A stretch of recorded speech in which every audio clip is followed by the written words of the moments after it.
So when Aleister Crowley's secretary says, of course, rock and roll is demonic, basically, I mean, you've got the horseshoe effect right here. So here you have Aleister about. Crowley, like famous Satanist.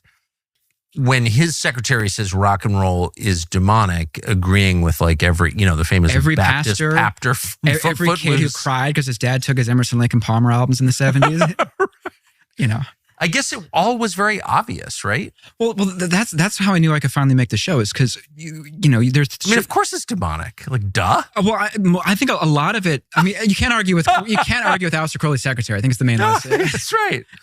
But that was what was interesting. Why I finally wanted to do the show is for so many decades you couldn't do a show like this because everyone would get so defensive about rock and roll. It'd be like taking a child's toy away. Where it's like, can we do a show that has pastors, that has Christians, that has rabbis, that has all these people who talk about the religious aspect of music, but then could you also get these other people who are into the darker side of things to also talk about it? And for so long, especially with a lot of Christians, they would be so defensive about it. There's nothing wrong with it. I can do what I want with this.